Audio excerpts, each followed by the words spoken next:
We are in front of the Israeli School, Universal Practical Knowledge, the Philadelphia Division, here at 3226 Cheltenham Avenue in Philadelphia. We're standing in front of the school right now, getting a description of the 12 tribe sign that's been painted by one of the brothers that was in the school: Judah, Benjamin, Levi, Simeon, Zebulun, Ephraim, Manasseh, Gad, Reuben, Naphtali, Asher, Issachar. Those are the 12 tribes of Israel.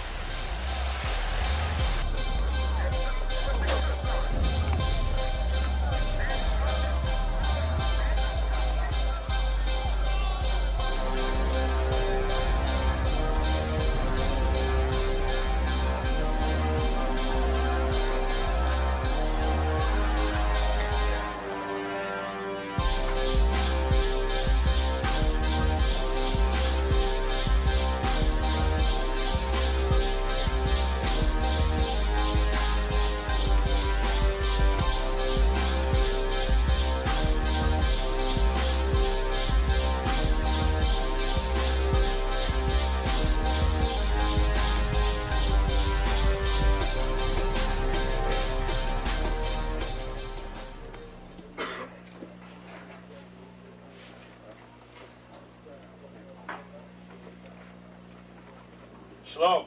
Shalom.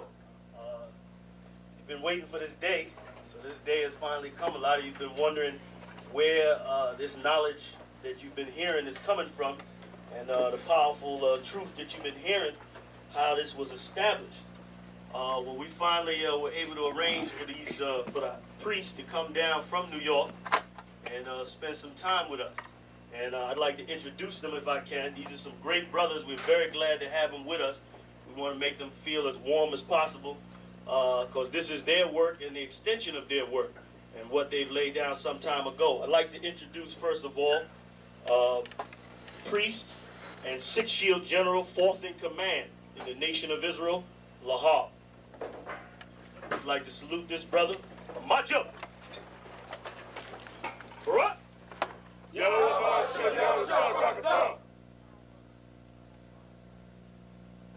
Yeshabiam, which means sit. And I'm going to turn it over now to Priest General Lahab. Water, brother.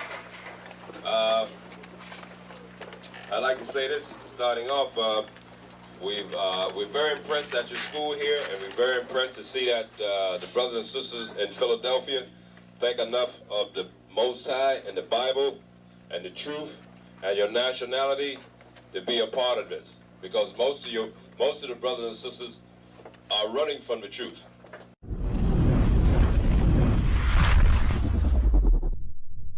Shalom, Israel. It's time to come get your full dose of truth for the week. You got Mondays, history class, taught by Officer 500 Shariwan and Officer 500 Ahabawan. 7 to 9 p.m. Eastern Standard Time. Tuesday, you got Word to the Unwise podcast from 6 to 7 p.m. Followed by the main event, Captain and Priest Hadarya Allah, teaching scripture breakdown, the Bible like you never heard it before. 7 to 9 p.m. Eastern Standard. Wednesday, we got Priest and Officer 1000 Awaja teaching you all about the law. Tune in. 7 to 9 p.m. Eastern Standard Time.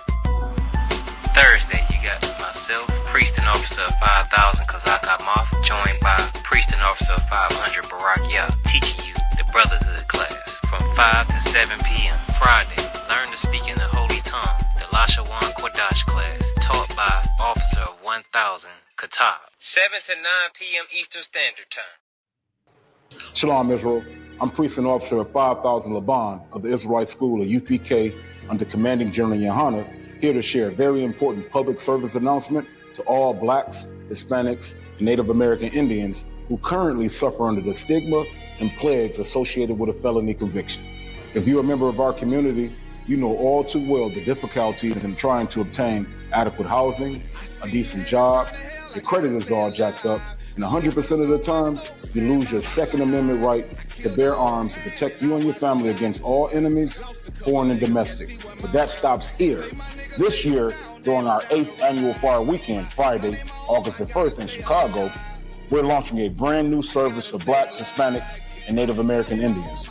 Due to recent Supreme Court rulings and the tireless work of Commanding General Yohana, it is now possible to clean your record and restore your Second Amendment rights. Join us Friday, August the 1st at 9909 Roosevelt Road, Westchester, Illinois, 60154. To RSVP, call 586-382-0569. If you're out of state, visit us at www.isupk.org. Search for your city and contact the head of the school in your zone to access this services where you are. This is your shot to clean your slate. Don't miss it. Shalom.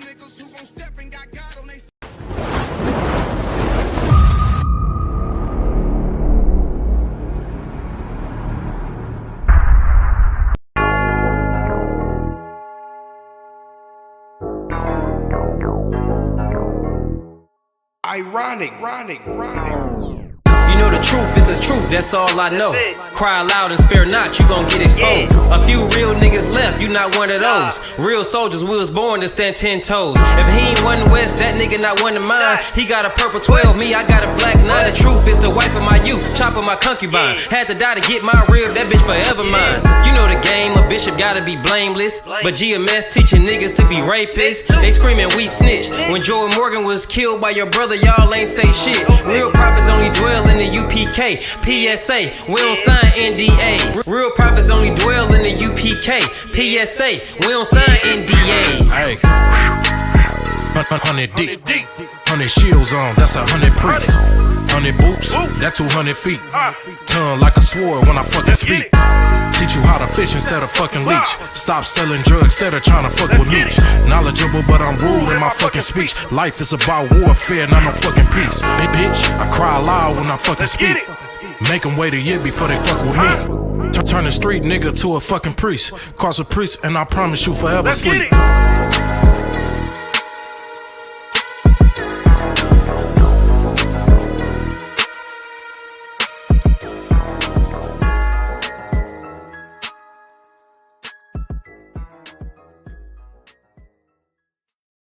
Shalom.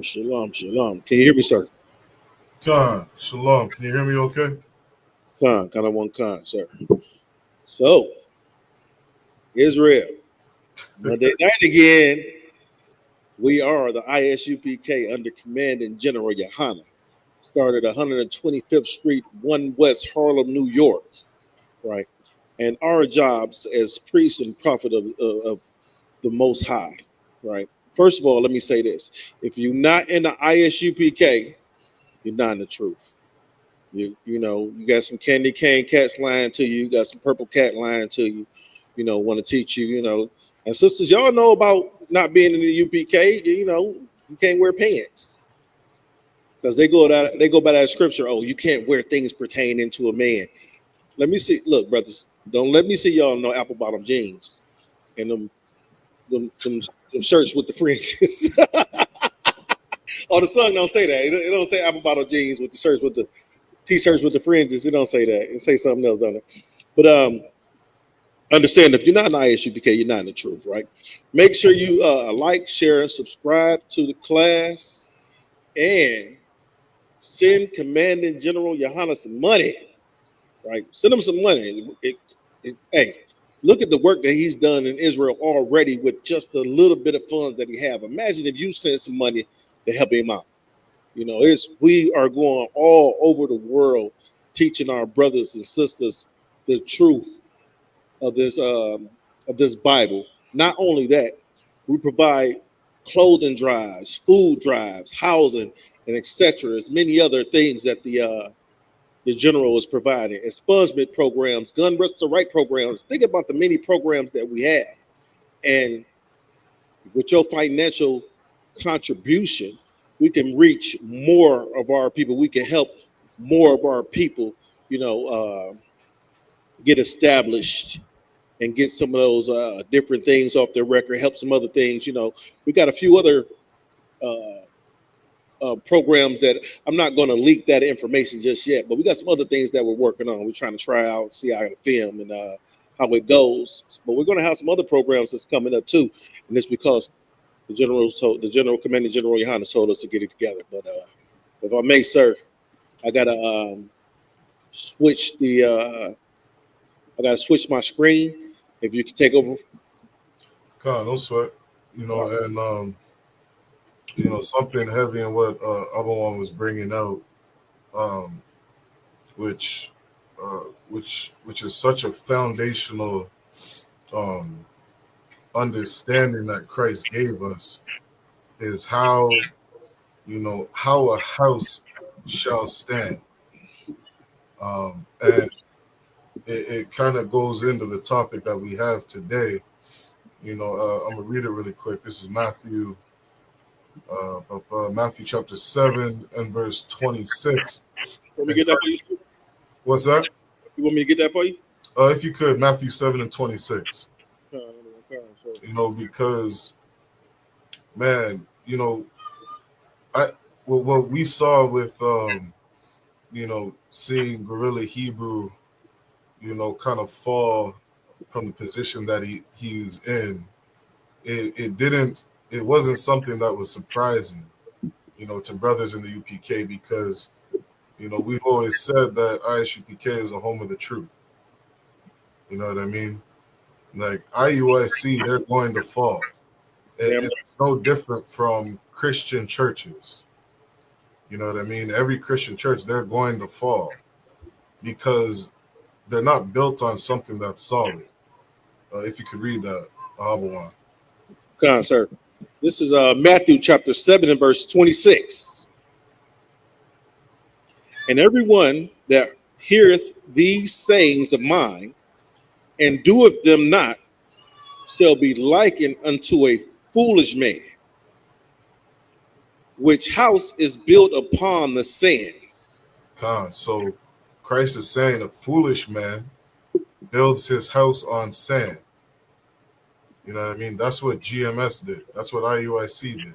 That's what Christian churches do. You know what I mean? That's what that's what all civilizations have done. They built their house on top of sand. You know what I mean? Like they passed a law in America saying that, weed is illegal. It's a drug. It's illegal. You can't sell it. Can't smoke it. And then time goes on, and then they say weed is now legal. We're gonna change our mind and say that, this drug is okay for society. You know what I mean? I saw a video not too long ago where you had, hundreds of people just zonked out on a beach. You know what I mean? That they look like damn zombies. You know what I mean? Right out of one of those zombie apocalypse movies.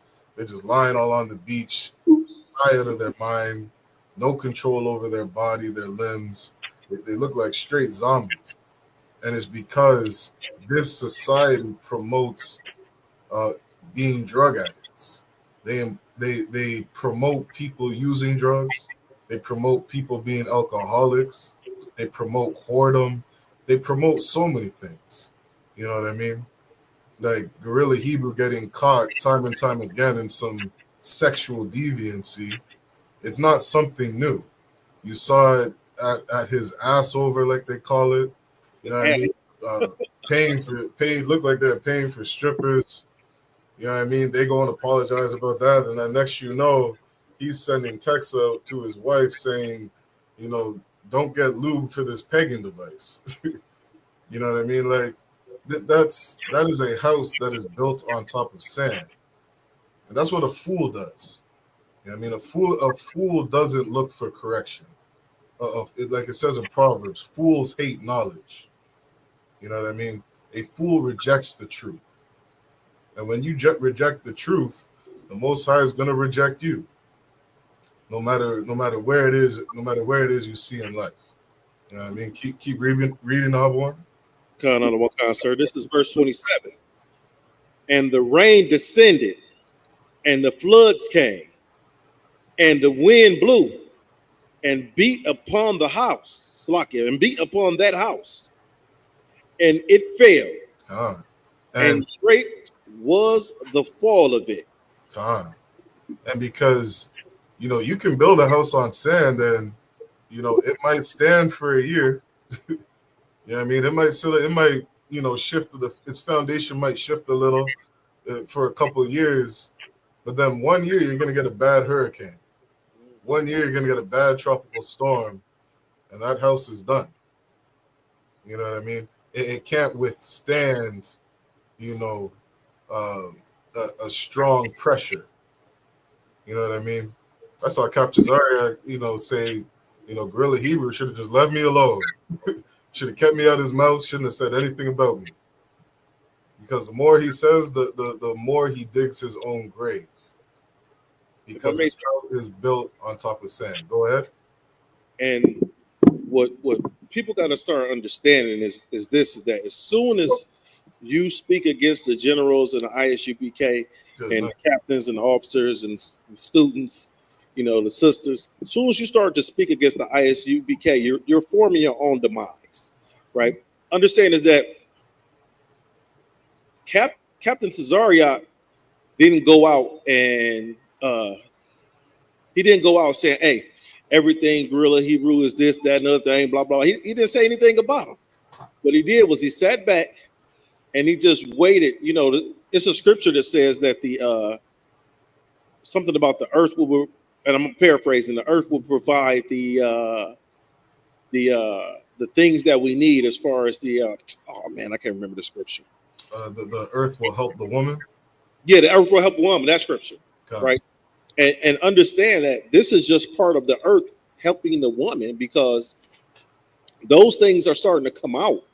And with those things starting to come out, is because we didn't go and fish those things out. The things that came out about the leader of the Purple Camp, the things that came out about him, his text messages and things like that, we didn't go fish those things out, right? Those things were brought to the ISUPK, right? Those men and those deacons over there, they told us that information. We didn't have to go and do any secret service or secret monitoring, hack emails and phones, anything like that, you know, like they're trying to do. We didn't pose as one thing and say we're this, that, and other thing, but we're something else. No, we came out, we stuck to what the Lord said the truth is. The Commander General Yohana stuck to this truth, and with him sticking to this truth, the men up under him, all the men up under him decided, okay, cool, we're gonna stick with this truth. And you see the earth helping us bring this truth forth, and as well as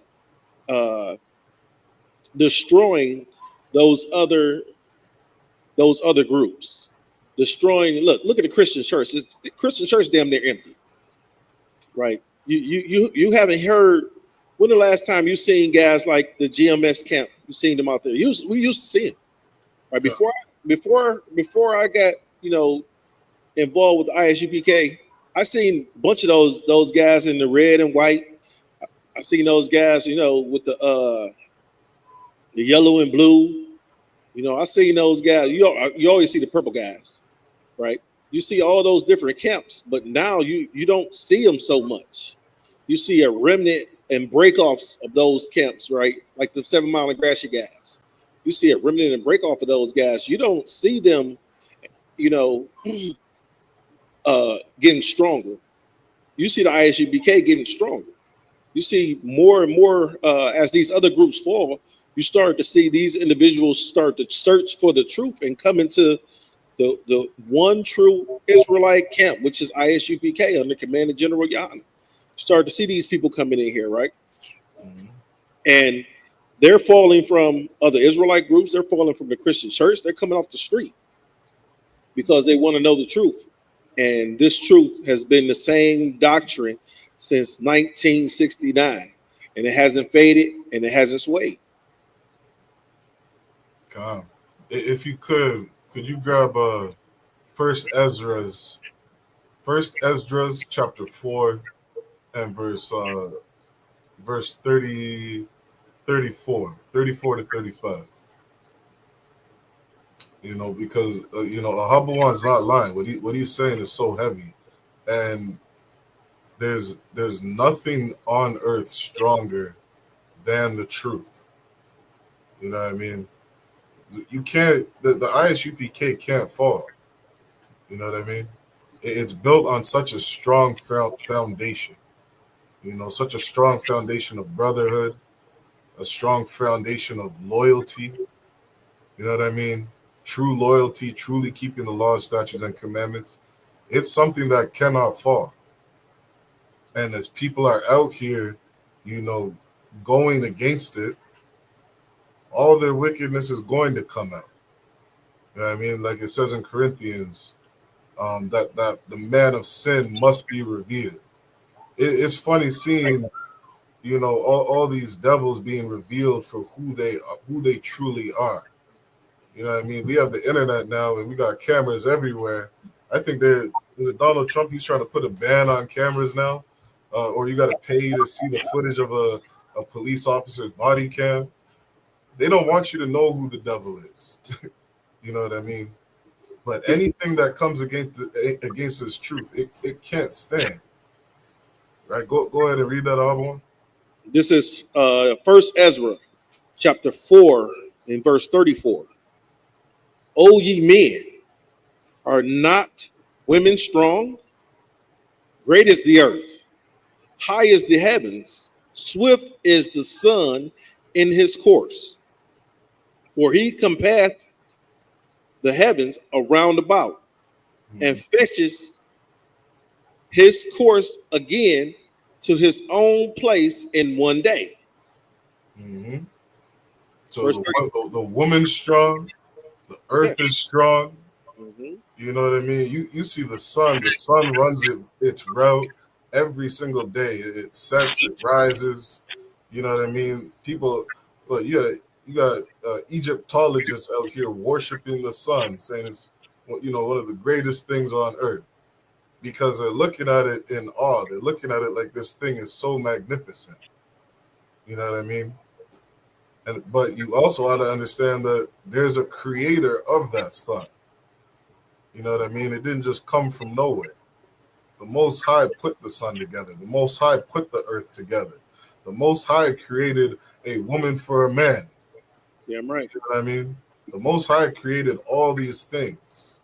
Keep reading. Verse 35. Is he not great that maketh these things? Mm-hmm. Therefore, great is the truth. Great is the truth. You know what I mean? That's what it says. Like, therefore, great is the truth. Because, you know, what's that saying? They say, what goes up must come down. Damn right. You can't fight against that. You know, like they say, what goes up must come down. You throw a rock in the air, it's gonna drop. Mm-hmm. Great is the truth, and we got to understand and grow up and understand that when the Most High said, "A man shall not lay with mankind as he does with womankind," that is the truth. You go against nature, you're going to see fucked up things happen on this earth. You try to create a whole civilization going against the truth. It's like, what do they say? Like you're trying to run up a sandhill. You know what I mean? It's very hard to do. You know, trying to swim against that massive wave that's coming towards you. It's hard to do. You're fighting against nature. Go ahead, R1. And stronger than all things. It's stronger than all things. So like it, sir. Therefore, great is the truth and stronger than all things. God, it's stronger than all things. It's stronger than any fake Israelite group. It's stronger than any Christian church. It's stronger than America itself. It's stronger than Rome, any big nation, anything on earth. The truth is stronger than all of it. And to be in a place in the ISUPK, it's so sacred, and you shouldn't take it lightly, because you're in a place that teaches the truth, teaches you to stop fighting against nature. It's telling you, you know, being an alcoholic is going to destroy your life.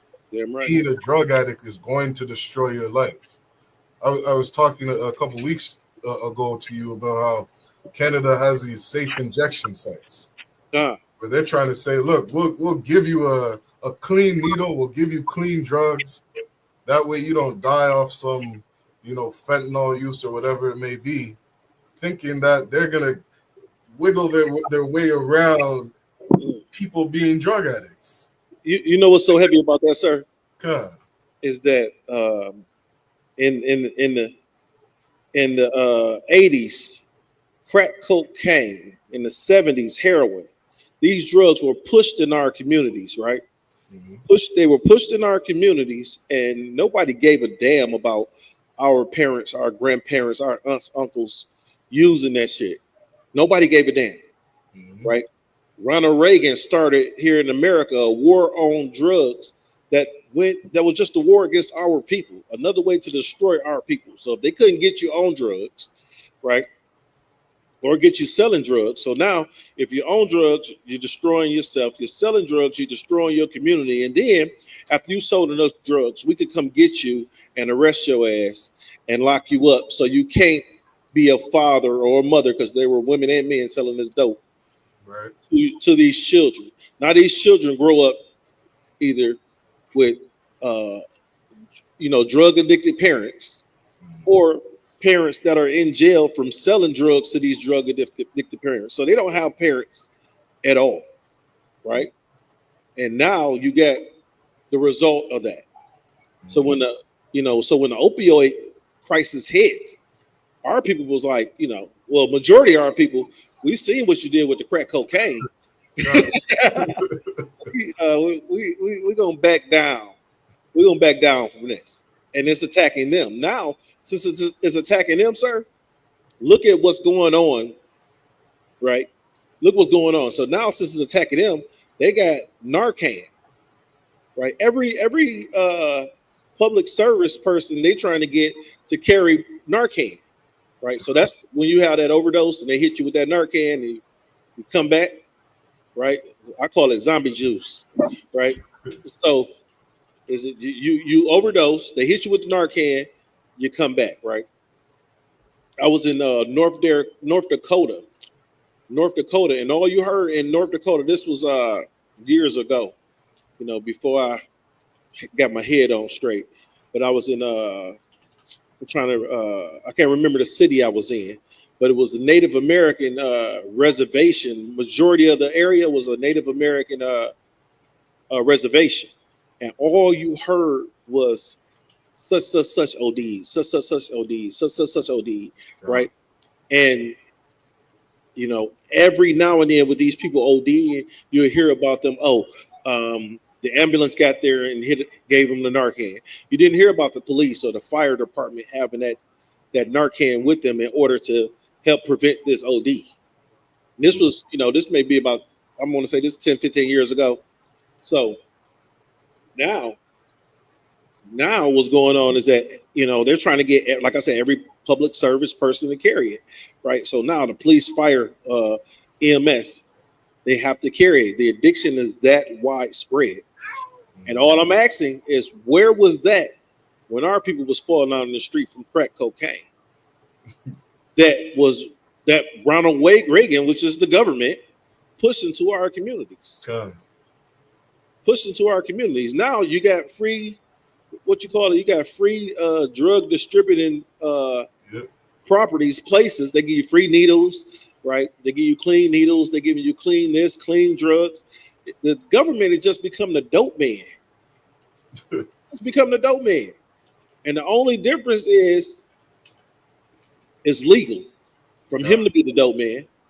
Right? Now, I'm not promoting people selling and using drugs in our community. Don't misunderstand that, Israel. What I'm saying is that your oppressor does not function the same way with your people that he does with his own people. Right? He doesn't function the same way with his brothers and sisters that he do with yours. Right? He doesn't give a damn about your brothers and sisters. Right? Understand that this society, and to prove it, go outside into your communities where there are majority Black, Native Americans, and Hispanics in the community, and look at the resources that are provided to the schools, to we used to have after school programs, YMCAs, things like that go around the city. You don't see that anymore, right? In certain schools, they don't even have DAPSAT. You know what DAPSAT is, sir? DAPSAT and STEM programs. STEM programs is the science, technology, something in math. Okay. Yep. And DAPSAT was another science. This is a mathematic program. Right? We used to have these programs, and they had funding set aside for gifted students to join these programs. Right. Right. Now, right, the gifted students are in the class with the students that are not on target to meet the criteria. Right. And with them gifted students being in the same class as these students that are not on target to meet the criteria, the students that are behind are struggling to keep up. And the students that get it easily are being are being a disturbance in the classroom. So the government has figured out a way to wipe out these students that we are, say, gifted educationally, and then the ones that are behind, the gifted ones are helping them lag behind. So you got a melting pot in these inner city classrooms where no learning is going on. I heard a brother today. He said he asked his son, "What did you learn in school?" Because his son just graduated from high school, and his son was filling out a job app and couldn't fill out the job application. He was like, "What the hell did you learn in high school?" And he wasn't saying that to be derogatory towards his son. He was saying that like, "Damn, I done sent you here for 4 years and got you school clothes and you played a little football and all that kind of stuff." And it was their job to educate you, and they did not do that. That's why we have to build more schools in the UPK, right? So we can educate our own people. Think about, I've learned more in this school, right? In the few years, the few years that I've been in this school, I've learned more in this school than what I've learned outside of the school, high school, not just high school, but trade programs.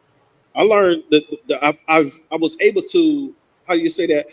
I got a trade outside of here, and then I was able to, sharpen that trade coming to the school. I got degrees outside of here, and I was able to sharpen that intellect just coming to the school. Right? Think about what we did here at 12355 Gratiot Avenue as a team, as brother. You see the brotherhood and the sisterhood. Think about what we transformed this place to. I didn't know how to knock down walls and build, anything to do with building a house. That wasn't my background. That wasn't my trade. But coming to the school, I learned all that stuff. Yes, sir. I go on fast. Yeah, no, it's heavy. To any brother who is becoming an officer in the UPK,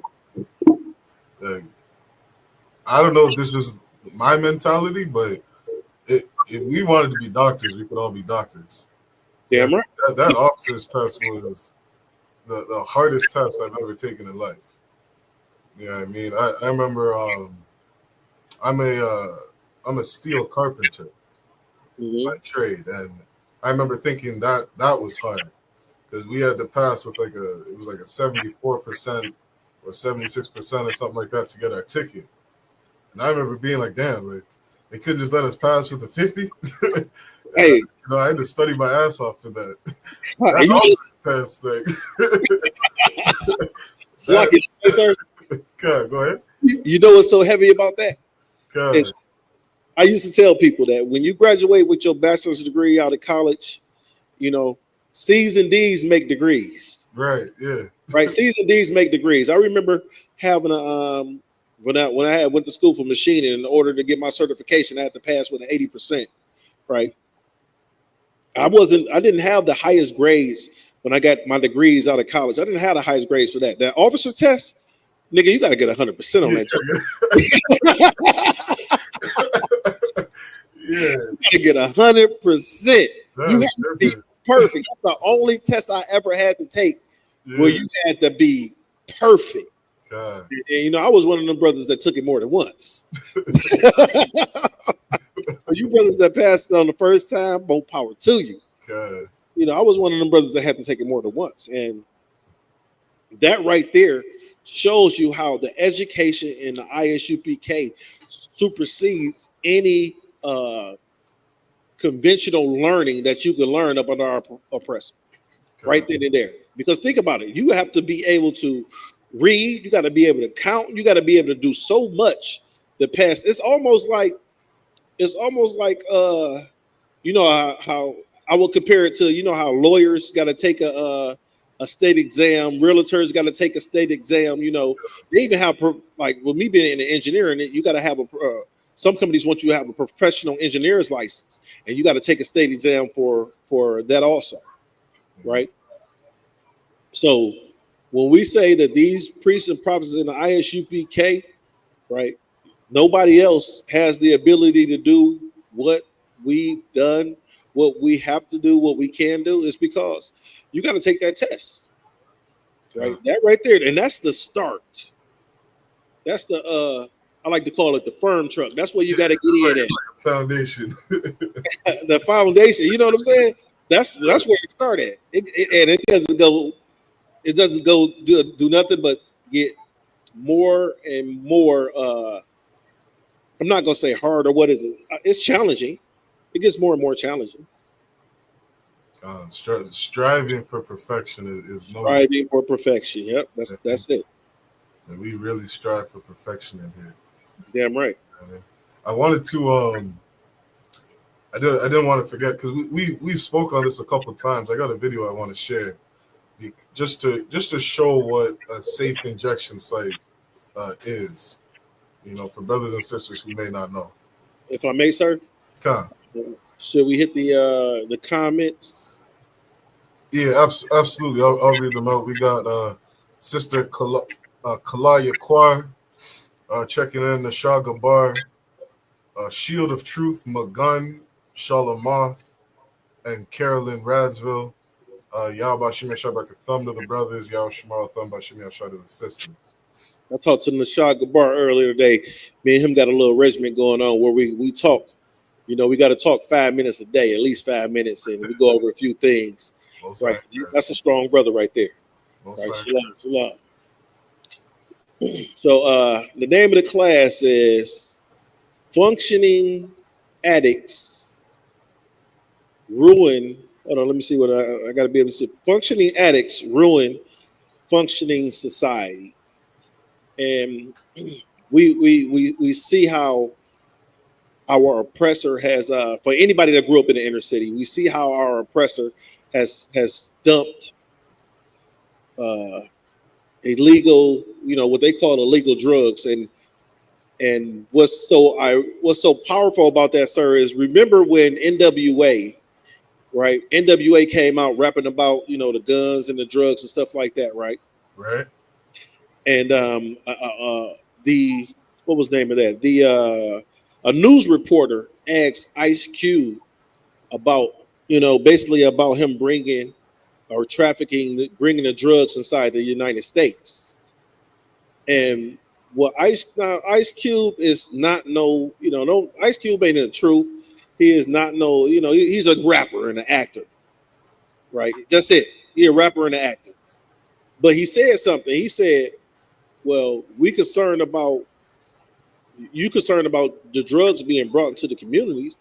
These drugs, and what he expresses that these drugs come from overseas, and ain't none of us got a passport, right? So what he meant was, your government is bringing this dope in the city. The government is bringing these drugs into the city, and we knew what it was way back then, but it attacked our people so fast that we didn't get a chance to set something up to fight against it. Mm-hmm. Right. The best thing we had was, remember, I don't know if you had it over there in when you grew up, because I think you said you spent some time in Florida, right? Come. Do you remember the DARE program? A lot. It was like a drug awareness program that they brought through. If somebody in the chat knows what DARE stood for, what was the acronym for, could you please type it in? But DARE was a drug awareness program. It was like drug awareness, resistance, and enrichment, or something like that, right? And this was a program that they pushed into the inner city schools to help these children not get addicted to drugs that they pump into the city. Good, So what I'm saying is the white man is the damn devil, right? So what I'm gonna do is this is what I'm gonna do, right? I'm the devil. So what I'm gonna do is I'm gonna bring drugs into your community. But then, as I'm bringing the drugs into your community underground on the layer that you live on, guess what? I'm gonna teach your children not to use drugs because I didn't know nothing about drugs until I started to go to the DARE program. That's when I learned about I didn't learn about the drugs on the street. I didn't learn about PCP and LSD and all that kind of stuff, ice and meth, and I didn't learn about none of that stuff until I went to the DARE program because they would show you this is what these drugs look like. And then if you know where someone that has these drugs, think about this. Look how the community set up, because it would be a police officer teaching this, and they would say if you had someone that know anything or where you could get some of these drugs, contact the police. So I'm gonna push the drugs into your community, allow you to sell these drugs, and then I'm gonna have your children tell me where I can go get the drugs from, so I can raise your houses, right? So I can raise, stuff that all you have to do is stop pushing into the community. Look at this, and I compare it to Tulsa, Oklahoma, right? Tulsa, Oklahoma, we know is Black Wall Street, one of the Black Wall Streets, and in 1921, I believe it was 1921, Tulsa, Oklahoma was destroyed. It was destroyed by jealous oppressors who didn't want to see our people strive. And the reason why they didn't want to, well, I'm not gonna say the reason why they didn't want to see our people strive. The reason why they don't want to see our people strive is the perpetual hatred that they have towards their brother Jacob. But what you have to understand is that this was 60 years after so-called slavery was so-called abolished. So 60 years after slavery was so-called abolished, Tulsa, Oklahoma had two things. The understand is in the 1920s was the beginning of the Depression, right? So the white man was jumping out of windows, right? And so in Tulsa, Oklahoma being destroyed in right around 1921, Tulsa, Oklahoma had the largest bank in America, and it was black owned, right? The second largest bank in the world, and it was black owned, right? Understand, during the Great Depression, because black folk had money, during the Great Depression in the 30s, right? Remember, Cadillac got saved in 36. In 1936, Cadillac was saved from what? Black folk buying Cadillacs, right? So black folk was buying Cadillacs, and what they had to do was we had to go, as a black man, if I wanted a Cadillac, I had to pay a white man a fee plus give him all my money for this Cadillac for him to go buy it and bring it back to me and sign it over to me. You know what type of risk a brother was taking to buy a Cadillac then? Right. Because the white man could actually just run off with your money and say, "This nigga ain't give me nothing." And guess what's going to happen? The law is going to be on this side, right? So we went through the Great Depression. We went through the destruction of Tulsa, Oklahoma, just to get addicted to drugs in the 80s. Come on, that don't sound like a functioning society to me. What about you, sir? Absolutely. You know what I mean? And that's part of the thing that I love about history is that, any doctor in the world, I think doctors, even up until this day, 2025, they'll still say that, crack cocaine's not addictive and the drug's not the problem and this and that. And it's like, God damn, you can't just look back in history and say this drug destroyed these people. this drug destroyed this family. You know what I mean? History will tell you. You know what I mean? It's you see, it's like you see the results of a thing. You know what I mean? You can't argue with the results. If I may, sir. Go ahead. Not in my neighborhood, on my block. On my block.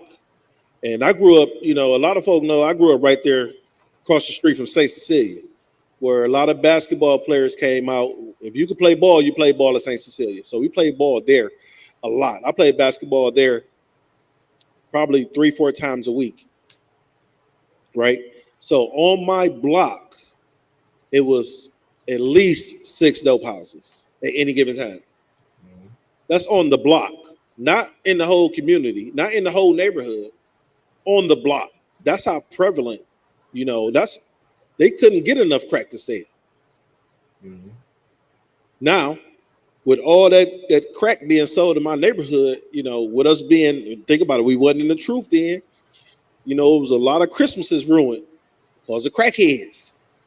And they was breaking it. It was a lot of just every day, like you come home, your house broken into, your car stolen. You know what I'm saying? We had dogs. You know, crackheads are still a dog and sell it. Right. God. You know what I'm saying? So, you know, a lot of days with some, you know, we had a lot of sad days because of the drug issues in the neighborhood. That's just in the neighborhood. Imagine, what you have to imagine is, what about these people that we had a young lady down the street from us. She lived down the street from us, and she ended up staying with us for a while because her mother had her grandmother worked a crazy shift, but her mother had a drug addiction. So my mother and the grandmother talked, and she lived with us, you know, for a while. I'm talking about, this was a long period of time that she stayed with us. And because she couldn't be in the house with her mother, because her mother would take her around all these dope houses she would go to, because the mother would go get credit. After she ran out of money, she'd go get credit. And guess what she used for credit? That baby girl. Right? So, you know, with her being a teenage little girl, right, you know, they started to develop. The mama was trying to use her with the dope dealers. And another thing in what came about of the dope dealing that a lot of people don't discuss, you see that most of these dope dealers was pedophiles, right? Think about this. These dope dealers, you know, 25, 35, you know, 45 years old, and they got a 15, 16-year-old girlfriend. Mm-hmm. So, and, you know, we used to say, you're a pedophile unless you sell dope. Because the neighborhood didn't look at you as being, you know, having addiction to young children, because that's another addiction. The neighborhood didn't look at you as having addiction to young children. They look at you as you the dope man and you got all the money and these young girls chasing after. Mm-hmm. Who introduced these young girls to this man? Mm-hmm. Yeah, you know, and this one's a little. This is a story I heard of a brother, and it always messed with my head because I didn't understand the psychology of it, but I heard a story where, you know, he performed oral sex on a man for coke, and it was like, in my head, I'm like, okay, he must have just already been gay, and the dude who's selling it must be gay as well. Yeah. And then I think in my mind, well, was it that he was gay or that he just really wanted that drug, or he was so destroyed from that drug that he was willing to do that in order to get it? Yeah, that story messes with my head. You know what I mean? Mm.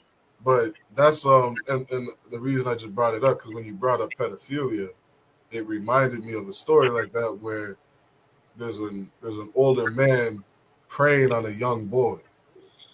You know what I mean? And I don't know what else to say other than you can't tell me that this drug, you know, that destroyed so many lives.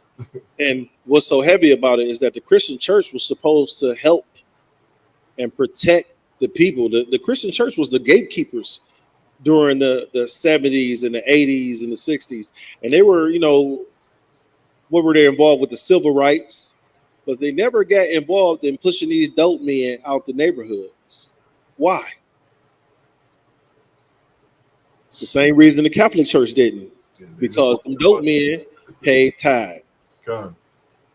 Right? Think about it. The Catholic Church. You go into that little box and say 3 Hail Marys and give the priest some money. Your sins forgiven. Mm-hmm. Your sins forgiven. And as a sinner, oh yeah, my sins are forgiven. You don't have to change your ways. Mm-hmm. You don't got to stop selling dope. You don't got to stop attacking young children. All you got to do is pay some money to the pastor and say, I'm forgiven. God. Yeah, that's a wild routine.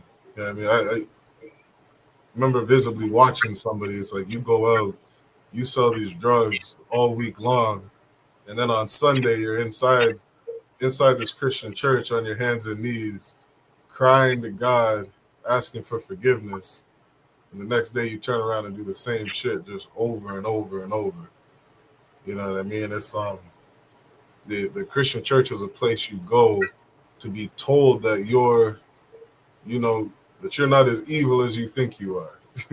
You go to that Christian church, you'll be told that, you're a man of God, regardless of all the fuckery that you're doing in the world. You know what I mean? And like you said, so long as you sitting there paying tithes, you'll keep that church door open to you every single Sunday. You know what I mean? So, hey, sir, yeah. I know this might be slightly off topic. Have you heard of Jabbar Gibson? La.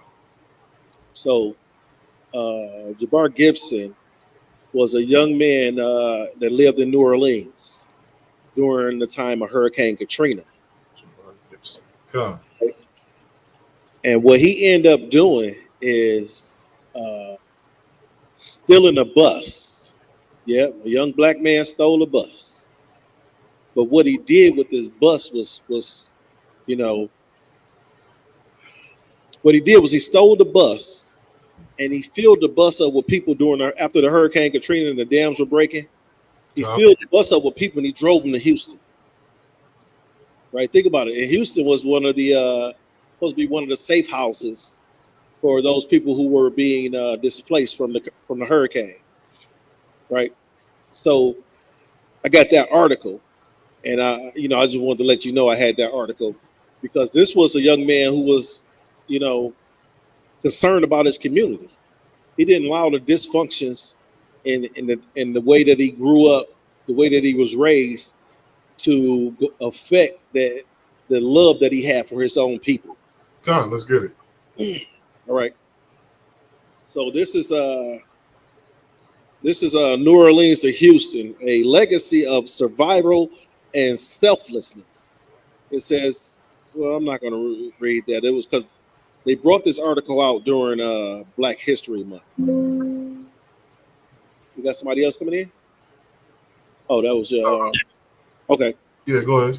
It says, in order to appreciate the contributions of Black Americans, Team Rubicon is using Black History Month to learn and share the stories of Black trailblazers in our line of work, emergency management and disaster response. Today we recognize Jabbar Gibson, who during Hurricane Katrina took the well-being of the community into his own hands and single-handedly evacuated more than 70 people to safety. 2 days after the levees broke in New Orleans in August of 2005, Houston Astrodome was open to take in the victims of Hurricane Katrina. When the first busload of evacuees from the flooded city arrived, Authorities were surprised to see 20-year-old Jabbar Gibson sitting behind the wheel. Gibson was a young black man who lived in the Fisher Projects that formerly stood in New Orleans, Algiers neighborhood. Like most residents of the Fisher, he had not followed the mayor's order to evacuate the city before the Hurricane Katrina made landfall. Many of those who lived there were unwilling to abandon their buildings that had called home for multiple generations. As well, very few people who lived in the Fisher owned vehicles to evacuate, even if they had wanted to, right? Mhm. So understand is that this young man stole a bus. Now, in order to drive one of these buses, you're supposed to have a CDL license, right? You was just saying that there's some brothers in the UPK with no training could be doctors. So Con. this brother had no proper training at all to drive one of these school buses, right? He didn't have the CDL that the government requires you to have to drive this school bus, but still he was able to safely transport 70 individuals from New Orleans to the Houston Astrodome, right, without an accident. Mm. But they also don't tell you where he got the gas money from either. No, and if I may too, because I was living in Florida when Hurricane Katrina hit. Yeah, I mean, and I know what it's like before that hurricane comes. You know, watching the news, they're telling you how to prepare, get your generators. They're usually big on stocking up on water. If the city was telling us to evacuate because of a hurricane, like, we'd be out of there. You know what I mean? Because those storms are no joke. So for the brother to, sit back knowing the city's saying evacuate, that's heroic in itself already. You know what I mean? Before getting to the point of getting the bus and all that. You know what I mean? That what was that? That was if I remember, it was like a stage 5 hurricane or something like that. It was some high stage something hurricane. And so for that brother to actually stay there was heroic in himself. You know what I mean? Because those hurricanes are no jokes. Lucky. If I may, sir, Con. understand the devil didn't go down there and help our people at all. Con. Right? Watch this part. It says, what can I go to? Where can I go to? I just read that part. It says, let's go here. It said, now with means of escape, Gibson and his friends returned to the Fisher and began loading people onto the bus. That's when police arrived. They made everyone get off the bus and demand Gibson hand over the keys. Damn. Nothing less, that's the oppressor. You see that? Nothing less. Gibson's mother, Bernice, managed to convince the officers that giving Jabbar the keys and letting him take control of the bus was necessary to evacuate people who were in dire need of help. Seeing the severity of the situation and unable to provide any assistance themselves, the police returned the keys to Jabbar and told him to get out the city. Damn. You see this? Look, the oppressor was about to have 70 more deaths on his hand. It says Gibson being interviewed in Houston with the bus he drove visibly behind him with some 60 people piled into the bus. Gibson set out on what would be a grueling 13-hour drive. As they left the flooded city, they witnessed traumatic scenes of floating bodies and whole neighborhoods that had seemingly been left for dead. Even with little space to spare on the bus, Gibson stopped several times along the Highway 90 and picked up people stranded by the side of the road. Damn. I just couldn't leave them behind, he said. Many of these passengers were in emotional and mental distress from the previous day. Others were sick and disabled and in need of medical attention. At least a couple were pregnant, right? So he is out there helping these individuals that are afflicted with certain ailments. So it wasn't like he was picking up, he wasn't picking up me and you. Me and you we would have probably been doing the same thing the brother was doing. Some healthy men get out there. Oh yeah, let's get the people. Let's go. Okay. Right? He picking up, what the Christian church called it, the sick and the shut in. You see, and the oppressor's still like, no, you can't. You can't do it. Okay. So he wanted to stop this brother from saving lives. That's why Superman is white. because understand this: if Superman was black, they'd call him Hancock. Okay. Remember the movie Hancock? Yep. See, I got one that you remember. Hey.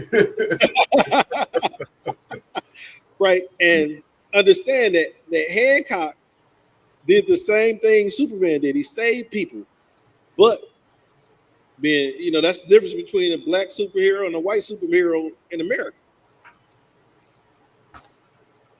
God. Yeah, that's heavy. Yeah, I mean, the water for bringing that up.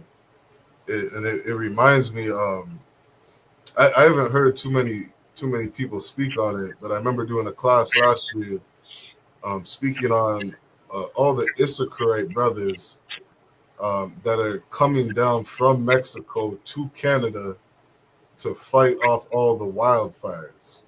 Damn right. And I don't know how many people have heard about this, but the Canadian government is requiring so much help to fight off these fires, and the Mexican government stood up and said, "We'll help." And so, you know what's heavy about that, sir? Is that the president of the United States of America, Donald J. Trump, said them was some bad hombres. I think he used the term "bad" in the wrong terminology. Damn. Because them brothers came over there and fought to knock them damn fires out. Mm-hmm. Right? Because what was going on is that the fires were so bad in Cali, right? The fires were so bad in Cali, we would look up in the sky here in the city of Detroit, which is thousands of miles away from Cali, and it was affecting our air quality. Damn. The California fires was affecting the air quality in the city of Detroit, right here in Michigan. I'm surprised you guys didn't hear about it over in Windsor. Yeah, I didn't hear about it. But if you guys saw it in Detroit, it would have been affecting Windsor too. That's a long ways. Dang. But so Salag, if I could bring out this video. Mm-hmm. So this is the video about the trap houses in Windsor. Call it whatever you want. Trap houses and Canadian trap houses. Right. You ever see the movie New Jack City? So New Jack City was a movie based on, they were selling drugs. The brothers in the neighborhood was selling drugs. They had a whole project. Like the whole projects was set up for them to sell drugs. They was manufactured at one place. They was distributed at another place. They was bringing in supplies at another place, stuff like that, right? God. And eventually the police end up infiltrating them, raiding them, and shutting them down, right? But New Jack City, they was providing, needles and stuff like that, so people could go ahead and get how they had the drugs. They had the whatever you need to use the drugs, and then they had this area where you can safely use your drugs. Okay. Right now, we call that supervised injection sites. Okay. Yep. That's exactly what it is.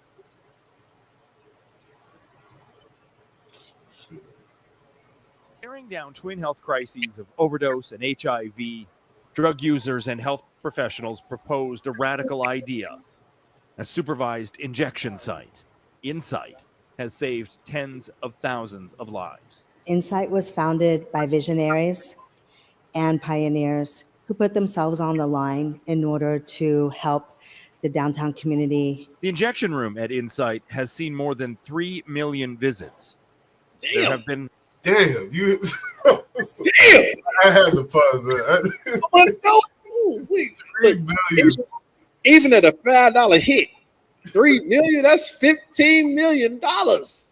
God. See, the government don't want you, they don't want you to look at the money side of it. Yeah, I'm You glad. help the people. No, you get money because somebody has to pay for this drugs. Somebody got to pay for these drugs, right? Think about this: is that the Percocets and all that kind of stuff. The Percocets is just an opioid, and remember, we didn't have the issue with Percocets until we raided Afghanistan and hit those opioid fields. Now they got all that up, collect it up, bring it back over here, and sell you oxycodone. Good night. Slock you, sir. It said $15 million. That's heavy. That's New Jack City, BMF, Big Meats. What's all the other ones? Frank. You know, that's all them put together. God. Frank Lucas. You know, think about the black drug dealer that they push through the communities that we know about.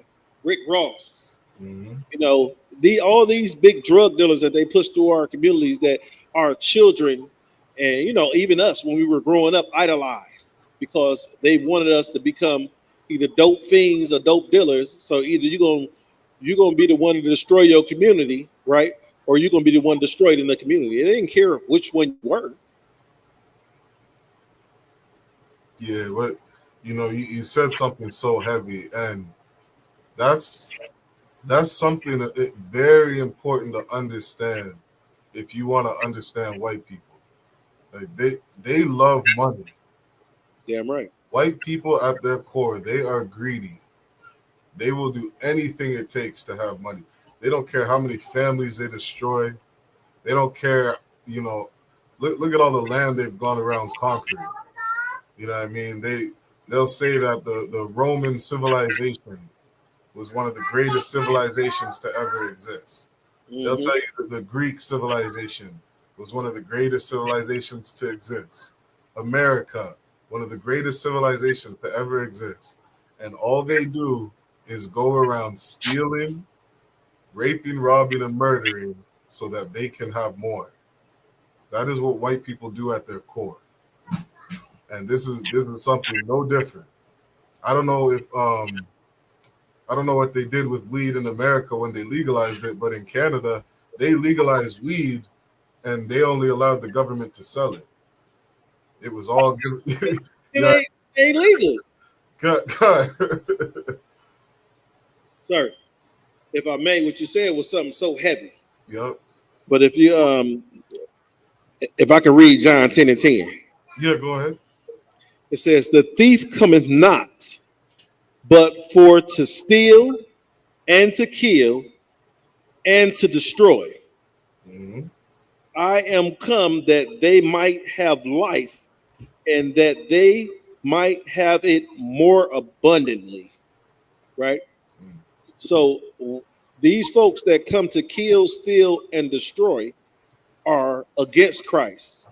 Christ comes so that we can have life. Right, you see those drugs on the screen right there. You can't have life being a drug addict.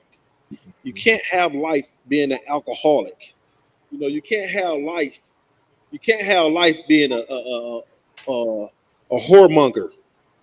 Can't have life being a whore.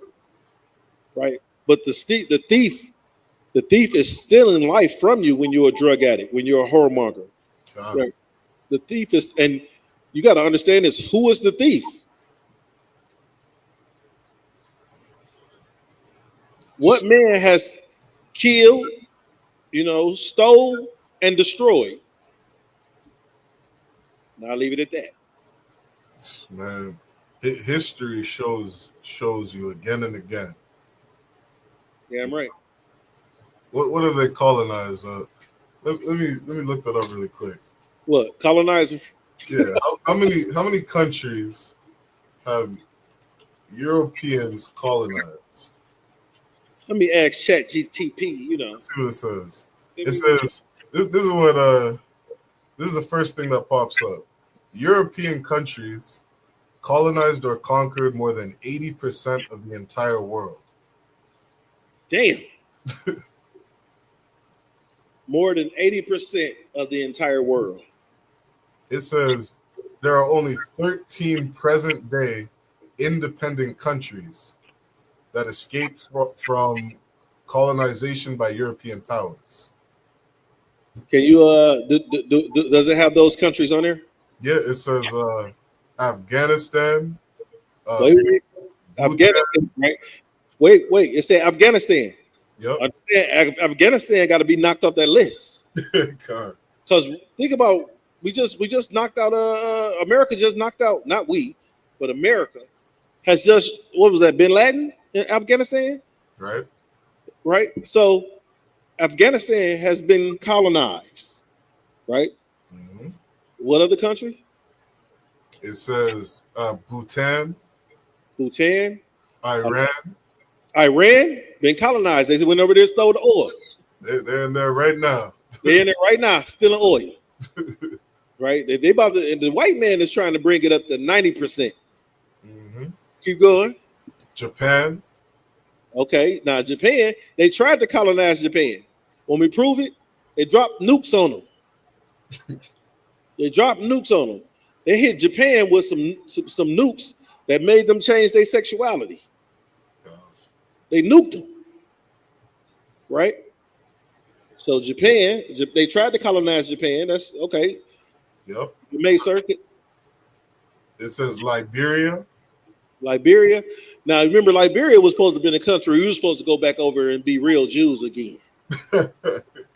We could go to Liberia and become real Jews again. Okay, whatever. It says Mongolia. I'm not familiar with it. Nepal. Yep. China. Oh, China.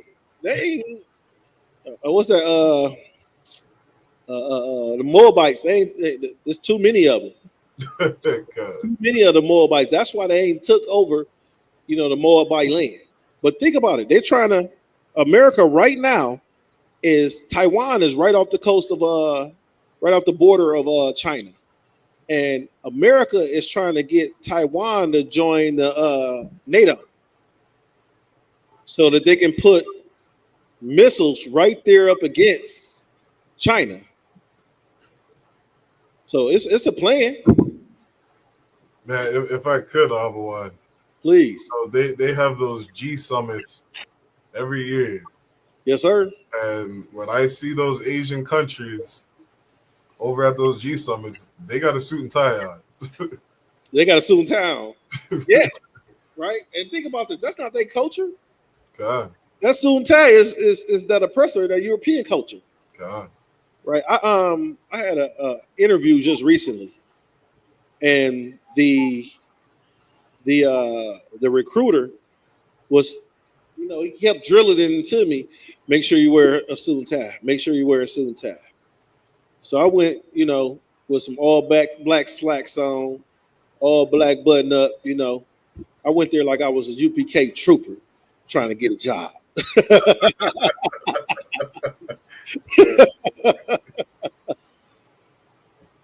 Right. So, I'm waiting for them to call me on another interview.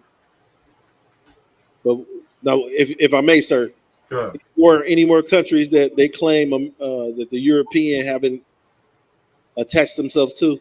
Yeah, there's a couple more. It says North Korea. Okay, you know why? Because they want to say their dictator is crazy.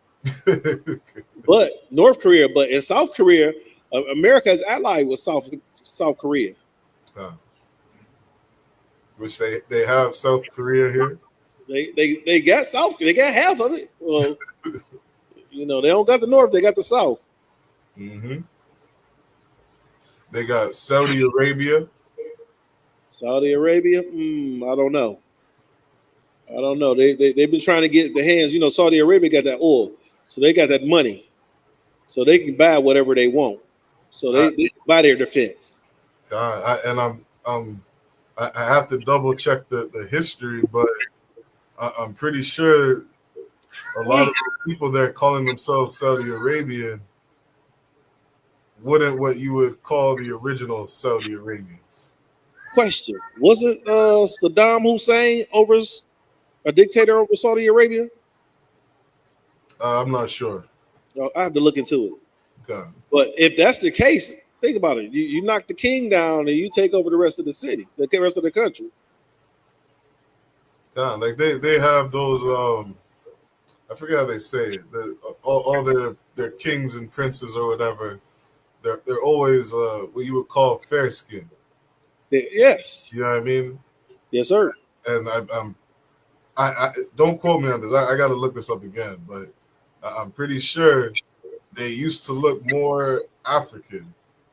You could say. They were darker complected before Esau and his minions started to, rule the world. God. Anybody else? Yep, they got Thailand, and the last one is Turkey. Thailand and Turkey. Which I believe, again, that the Turkish people today, they're European. I think the Turkish people today, I'm about 80-90% sure that they are. It sounds like to me that somebody has falsified that 80%, and it's closer to 90%. God. Look like we just got another comment. Can you read that, sir? Say cheap. That's Nawab and Yamyan. My rib checking in, y'all. Shmar Thamba Shimmy Shad. And don't worry about that last comment. Yeah, y'all got questions. Come on, Israel. If you got questions, comments, we'll read your comments. We might have to clean it up. So I know some of y'all got a potty mouth.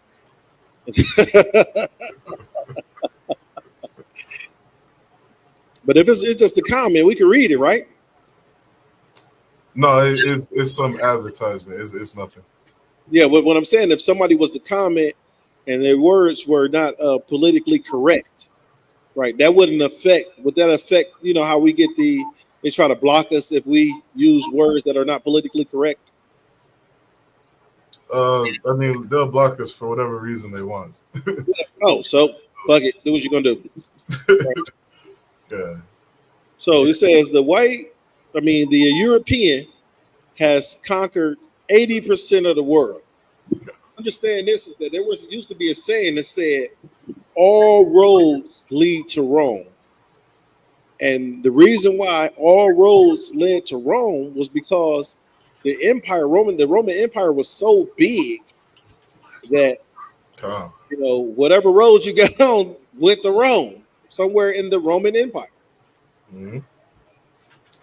If I could, Abu, grab Obadiah chapter 1, verse 5.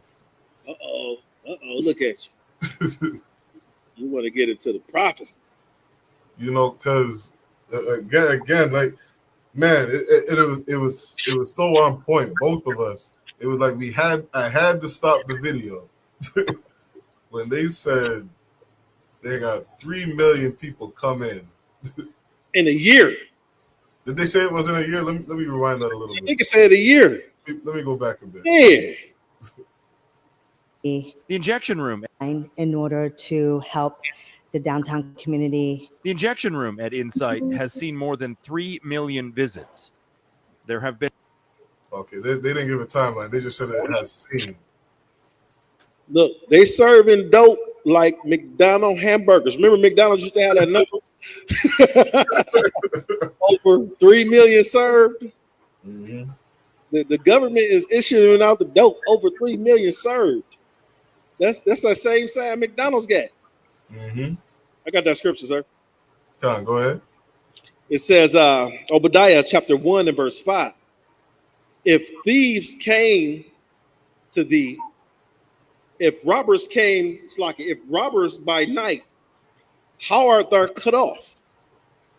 would they not have stolen till they had enough? If the grape grabbers came to thee, would they not leave some grapes? 6 says it said, how are the Salakia? How are the things of Esau searched out? There you go. This chapter, Obadiah had a vision of Esau. This is the one book that your Christian pastor will never read. They don't want to teach you about Esau. They're not going to teach you about the Edomites. But Obadiah is saying, how are the things of Esau searched out? You can see him by who the real thief is on the earth. Damn right. You know what I mean? A regular thief. You know what I mean? If I needed if I was hungry, I'll have a wine. You know what I mean? If I was hungry, I hadn't eaten in say 2 days, and I'm desperate, and I'm like, you know what? I just really need some food. Maybe I'd be stupid enough to go inside some grocery store or whatever, or inside of that McDonald's, grab a burger, and I'm out. Because I just want to eat. But what would Esau do? Steal the whole goddamn block. Esau stealing every damn McDonald's on the planet, putting his name on it, stamping it, saying no copyright, nobody. This now belongs to me. If I may, sir. God, go ahead. So heavy about what you're saying is that last week when we brought up the inventors, the brother that invented the super soaker, remember Esau tried to steal his invention, right? He tried to steal his invention, and he had to go and sue. I think it was Hasbro. He had to sue the toy company, toy company. I think it was Hasbro. Don't have to look it up, but whatever the toy company was for the super soaker, he had to sue them in order to get his money, right? And then they end up having to give him like tens of millions of dollars, right? Not hundreds, tens. Right? You see the difference, right? Yeah, I mean, you just brought this up last week. The brother that invented the coil for the electric bulb or for the electric light bulb. Right? Is that brother and his family seeing any royalties? No. Has any family received any royalties for the cotton gin? And the reason why I say that, because you know damn well Esau ain't inventing no cotton gin. Nigga ain't have to pick shit. Esau didn't have to pick no cotton, right? So him not having to pick cotton, guess what? The inventors of the cotton gin was us, our people, right? The inventors of the cotton gin was on the 12 tribes up here. One of the members that came from them 12 tribes, right? With that being said, Esau takes everything. It's a scripture speaks about gleaning. And with gleaning, yeah, you take your main harvest, but what's left on the edge, you allow the poor to get some of that in order to sustain themselves, right? When as a person in the engineering field, we have a saying, and it's zero waste. Right. We want to create a zero waste environment, and we're creating a zero waste environment, which means that everything that is used has a purpose. And it kind of reminds me of you heard about the brother that created the plastiline diesel and the gasoline. So he used waste plastic in order to create this the diesel and the petroleum gas, the gasoline and the diesel. Right. Now, with using this waste plastic, it burns cleaner and at a higher octane than what you get at your pump. Right. This is what, from me going by what he said personally, I haven't done any studies. I'm just going by what he said in his testings. Right. The issue is we also spoke about there is a plot of plastic floating in the ocean that's bigger than the United States. Right? That's all free plastic to turn into gasoline. Right? How much our landfills across America, right, are filled with plastic because plastic doesn't break down. It's not as biodegradable as paper. You know, it's not as biodegradable as cloth, as cotton. Right? Think about it. Plastic is a petroleum. In order to make plastic, you pull the oils out the ground and you create a plastic from one of the layers of the oil being broke down, or the petroleum being broke down, right? Even petroleum jelly, like Vaseline, is created from the petroleum pulled from the ground, right? The oil pulled from the ground. With that being said, is that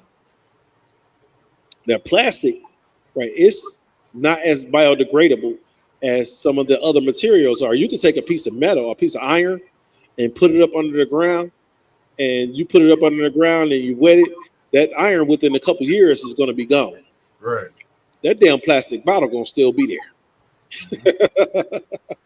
That plastic bottle is going to still be there. And with that plastic bottle still being there, with him creating that that fuel, understand it lowers the emissions, the carbon emission, as well as it lowers the amount of it increases the amount of recycled plastics, right? So just say we pick this up throughout the world. Those plastics that are recycled, we can use that, and you won't have this plastic waste that we have.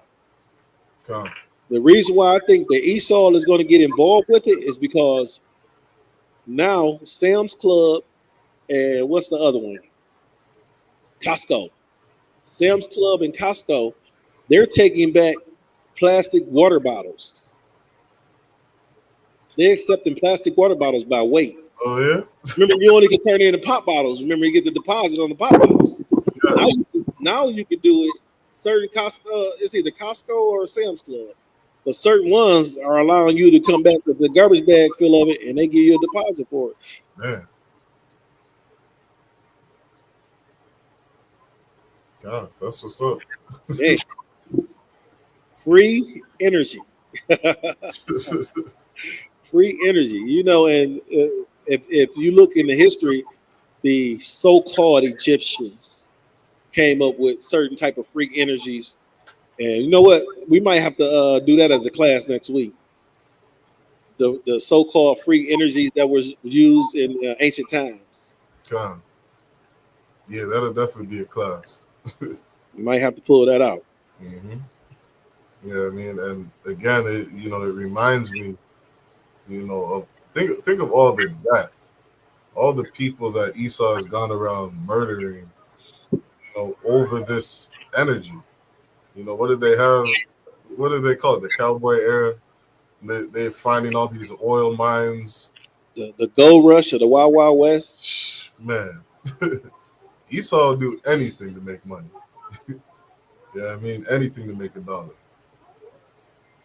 The thief comes not but to kill, to steal, and to destroy.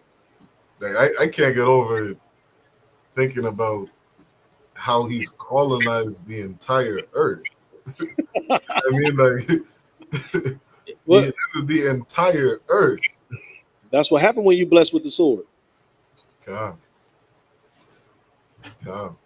You cried for a blessing, and you got blessed with the sword. Yeah, let me finish up this video. Oh, it's locked here.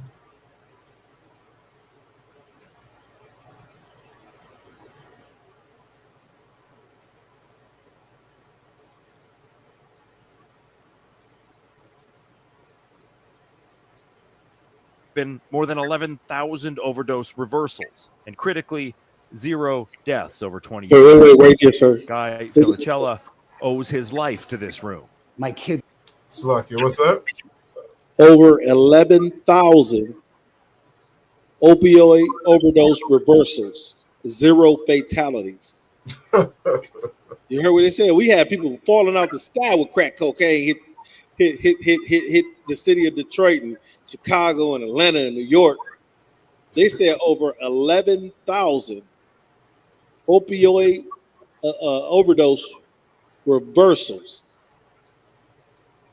You know how many? You know how many lives that is? Because that's not this. That's those lives, and then they got children. Well, what are they saying that they've saved that many lives because of these? They said over 11,000 overdose reversals. So those 11,000 people should have been dead. God.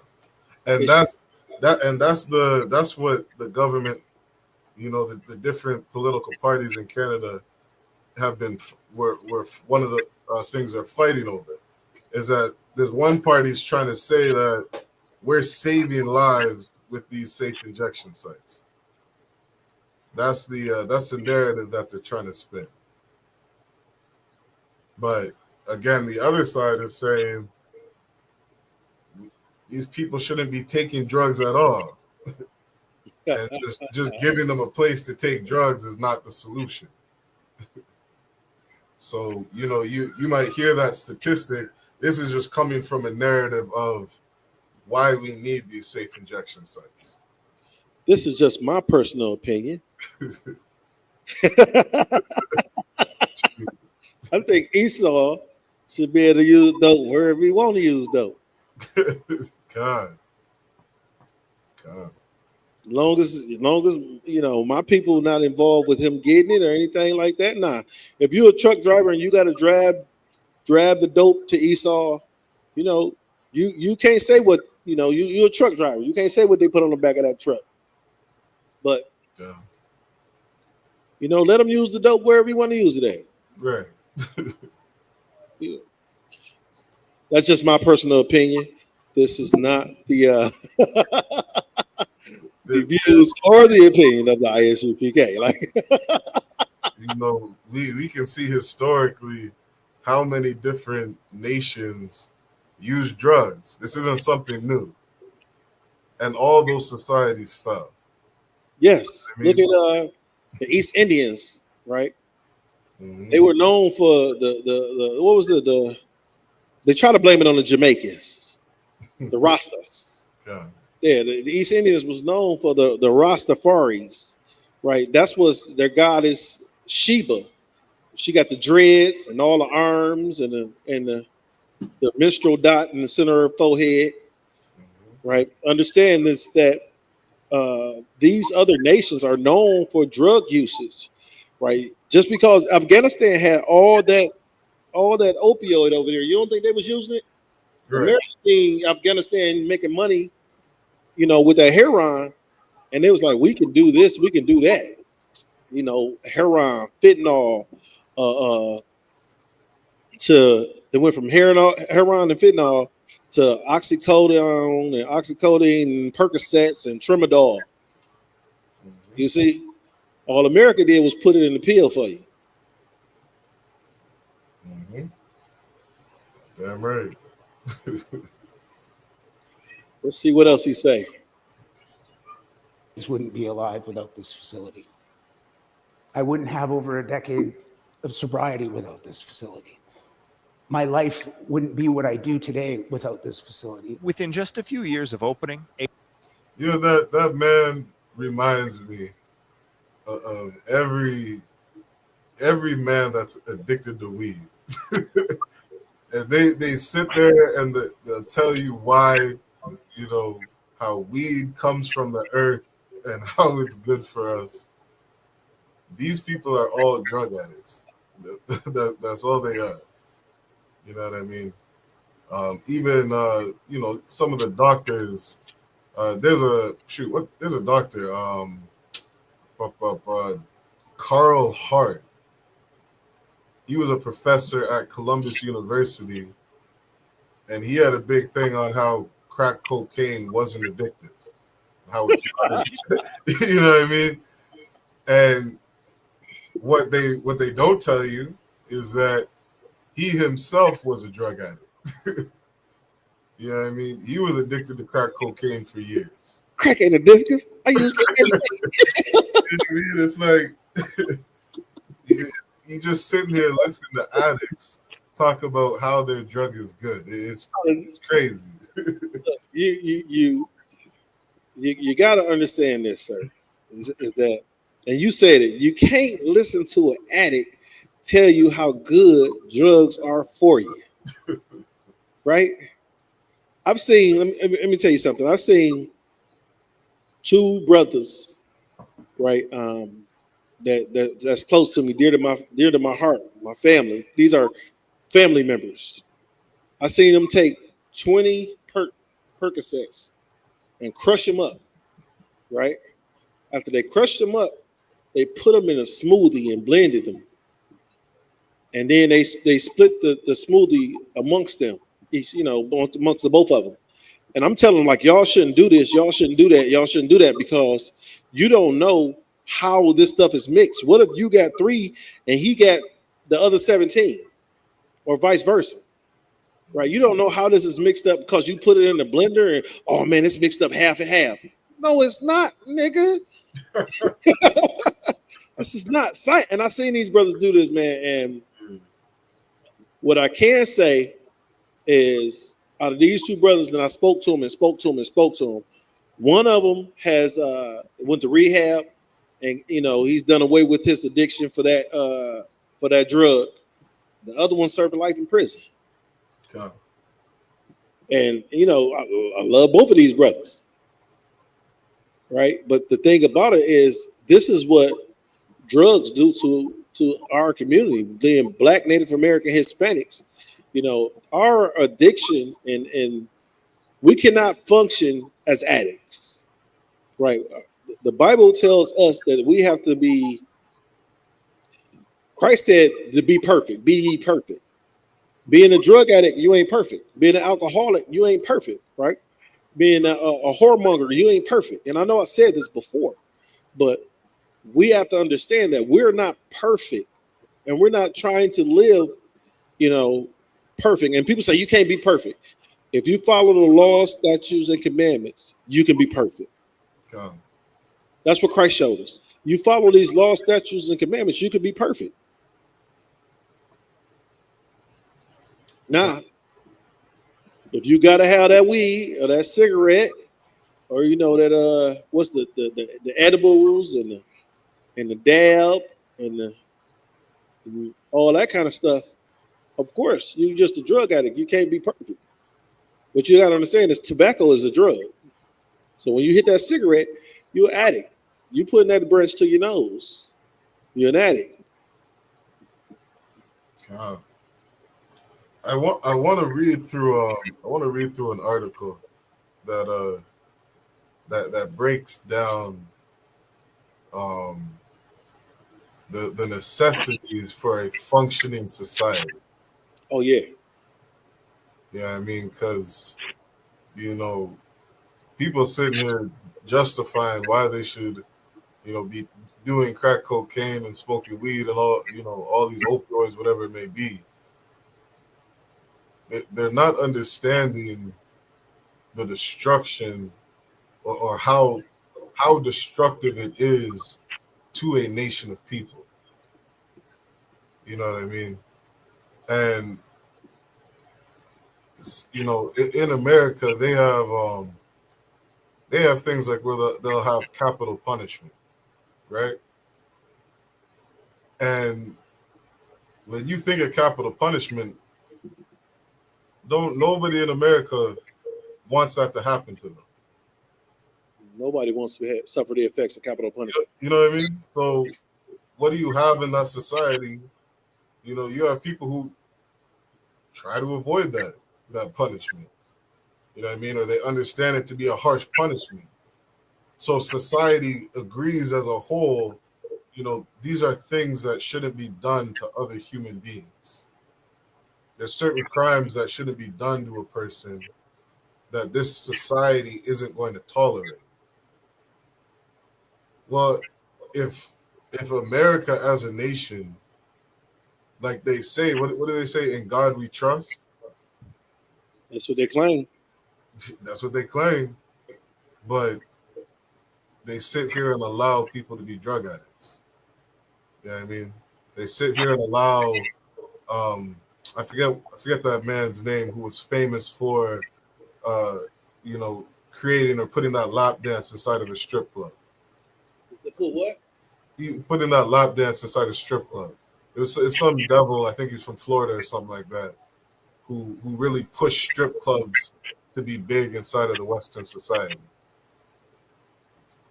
And I'm not familiar. That might be a different class. Yeah, that might be a whole class. He was like famous for putting lap dances inside of strip clubs, which started making strip clubs a lot more famous. And America allowed it. Damn right. And now you have all these strip clubs. You literally have a club where a group of women who have all collectively been molested as a child are now allowed to exercise their demons.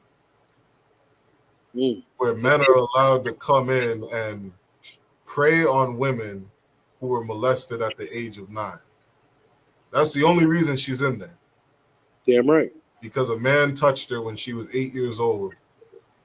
And now you're sitting there preying on this woman. Sir, you ever see the movie Players Club? God, oh man, long time ago. And remember that's the only reason why they're in there. That's it.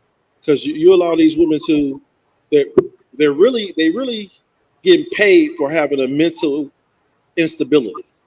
God. Yeah, it's really a sad thing to see. You know what I mean? Because you yourself, if you were to put yourself, and this is, something heavy that Christ taught was, to learn to have compassion on people. Damn right. So if you had a daughter that was touched at the age of 10, molested or raped, whatever word we can use, as a little girl, you wouldn't want that shit to happen to your daughter. No, we'd be simulcasting from MDOT. You know what I mean? And now you're gonna go inside a strip club and touch another man's daughter who went through that. Mm-hmm. That's a really evil thing to do to a woman. Damn right. You know what I mean? It's a really evil thing to do to another man's daughter, to another man. You know what I mean? I just saw another video where this man fired his employee because he was going to a strip club getting lap dances from his daughter. Damn. You know what I mean? And he fired him, and the man was like, I know the reason you're firing me. Because I get a lap dance from your daughter every week and he named the club, and the man snapped. Because he knew that's exactly why I'm firing you. And it's a painful thing to know that your daughter is inside of this strip club. You know what I mean? And so these are the things that destroy a society. Like, you've seen whoredom being, just slowly encouraged time and time again. And look where society is today. You know what I mean? You got women who are 7, 8 years old, 9 years old. And brothers are getting their first blowjob. Yeah. This society is very sick. You know what I mean? It's very sick. My boys at school, they're being taught what a penis and a vagina is when they're in kindergarten. Maybe it was the first grade. And I'm talking to the teacher, like, well, why would you be teaching them, this in the first grade? This isn't something they should ever have to think about. And it's because they know how early these kids are, becoming sexually active.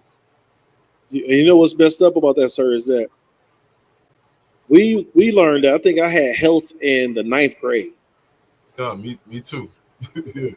Health was in the 9th grade, and that's when you started to learn the reproductive systems, right? You started to learn the anatomy, things that why in the hell are we teaching at the kindergartners?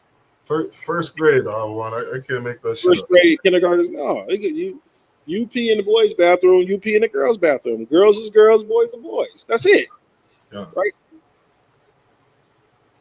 We shouldn't have to, and you look at what you were saying was so heavy because look at our society is that a man could say, I identify as a woman and get in the ring with the woman for a title fight.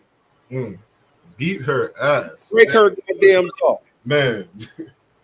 Break her fucking jaw. Right? Damn near kill her. What was the MMA fighter Fox? Was that guy? Yep. Fox was the guy, right? And he had, transitioned to a woman. Still had the strong chin and the Adam's apple and had the tuck. And this individual was breaking women's arms and jaws in mixed martial arts. All he had to say was, I am. Well, all he had to say was he was a woman, right? You had the swimmer. The swimmer, remember the swimmer? He was ranked like 400 in the men, and then now he's breaking all the women's records. Yep. Right? Breaking all the women's records. You got Jenner. This dude won in track and field, was the man in track and field. Get out of track and field, now he got titties. That's why them Kardashians is so messed up, man. Hey, daddy got titties. And these are the things that are going on in our community. And what's ironic about it is that Harvard Medical School classified in the 80s, right? The early 80s, that homosexuality was a mental illness, right?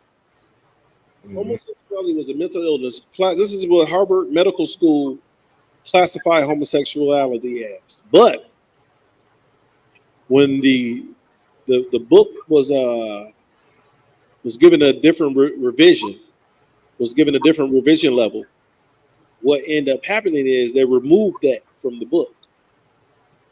It's not spoke upon. They don't speak about it. So how did it change? But it's kind of, and part of it too, it's really idiocy. Like there was we had a story in Toronto where there was a little girl, she was like 6 or 7 years old, went to school and they're teaching her how, I guess, people can be whatever gender they want or whatever. And this this little girl started breaking down crying because she just learned that, or what is it? She had a dog at home, a female dog at home that just had puppies. And she just learned that, a male dog and a female dog can reproduce. Mm-hmm. And so as she's being taught that whatever effort she's being taught in the class, she started breaking down and crying because she was genuinely just confused because she was so happy that her mom taught her something about her dog, about her female dog at home that just had all these puppies. And she was all happy on how she just learned this about her dog that she had. And when she's learning this in school, it was like, it was scaring her because she didn't understand what they were talking about and she was getting confused on life. You know what I mean? It was a story that's pretty stupid, but at the same time, it was a real life scenario to where the city of Toronto had to actually address it in what they're teaching the kids at school, because you're confusing the shit out of the kids. You know what I mean? So a lot of it's really idiocy. And it's back to that point. Like there's nothing stronger than the truth. You know what I mean? Everybody's out here trying to fight against nature. You can't win. You know what I mean? I don't care how many safe injection sites you put up. I don't care how many times you tell people smoking is not going to destroy you. I don't care what it is you do to go against nature and go against God. It's always going to come to nothing. You know what I mean? Yeah.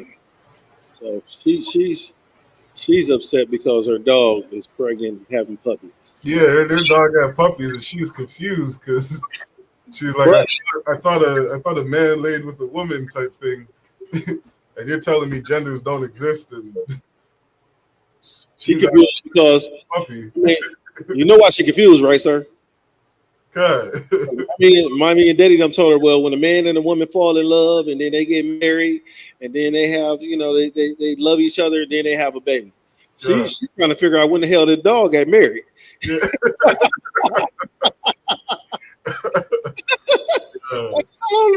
How long is he married? God. To figure it out, man. But we have to, that's some things that the school should not teach, and that's where that reproductive stuff. I think that any before high school, it should be taught in the home. If you're going to teach your children about it, or if you're not going to teach your children about it. Now, when you start to have health and anatomy class, 9th, 10th grade, okay, I understand that. But ain't no way in hell my first grader needs to know where you put a penis, inside a woman at. Okay. My first grader don't need to know that. That shit does not need to be on their mind at all. No. I mean, it's only on their mind if you put it there. You figure out what the fuck 1 + 1 is. Spell tree. That was you do. Good. Tree. That's things that go on in first grade. Right between the goddamn lines. That's what you do as an instructor, because what's so heavy about what you're saying, they had a transgender instructor teaching that anatomy class to the first graders. Damn. Right? So you trying to tell me that the young man who turned into a one man gets to teach my young man where he's supposed to put his penis? Hell no, because he don't know where to put his at. God. And again, it's part of the something you just brought up across my mind is it reminds me of the foolishness that's really there. Like they were trying to teach my son something about some families have 2 men in it. Huh? They were trying to teach my son something about a family can have 2 men. They do, a father and a son. And that's what I said. Yeah, he came home. I was like, yeah, of course. Yeah, you see all your uncles in the UPK? Yeah. Look at your house. Y'all got 5 men in the house. God, that's exactly what I told him. You know what I mean? And at the same time I teach him, it's sad that I have to even, talk to him about this at his age.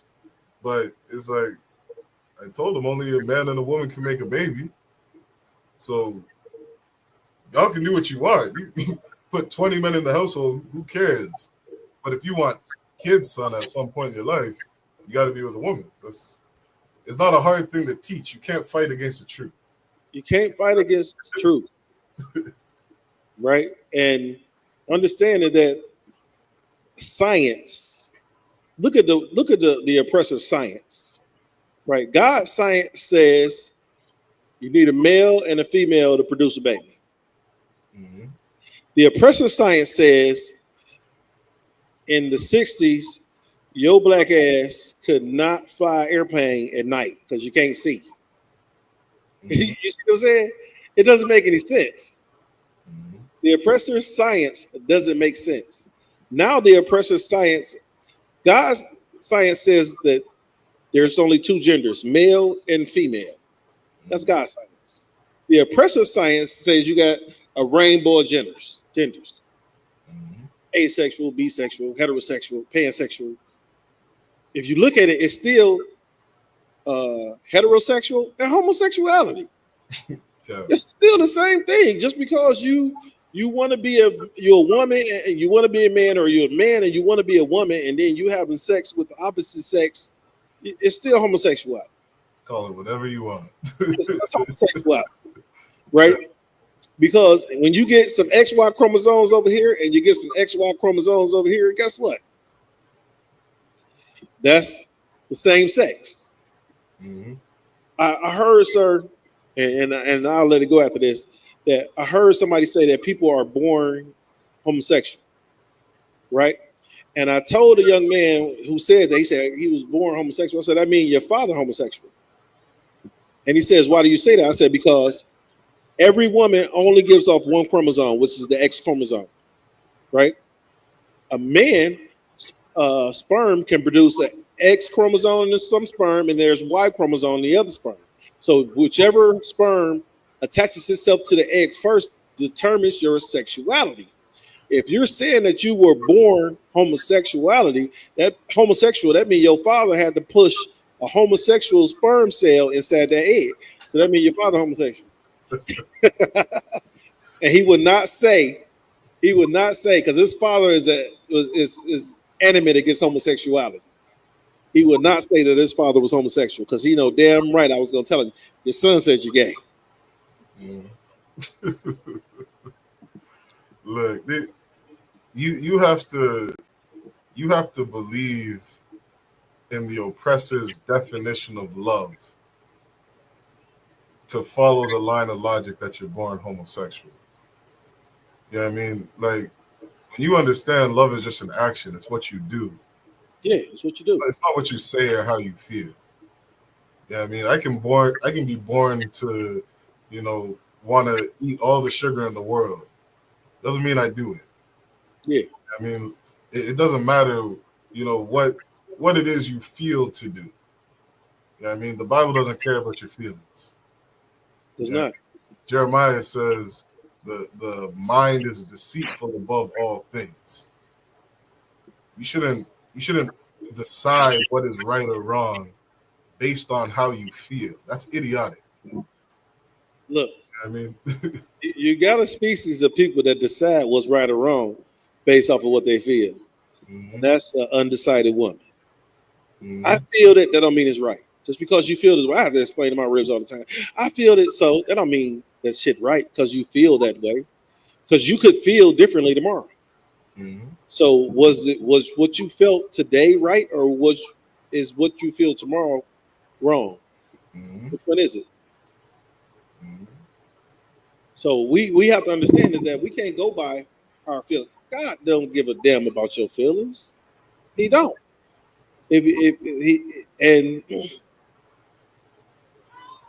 he cared about your feelings, then son, it's okay for you to eat some crab. You know what I'm saying? No, don't eat shit. Don't eat crab, pork, lobster. Don't eat none of that. Mm-hmm. And the reason why you can't eat it because God doesn't give a damn about your feelings.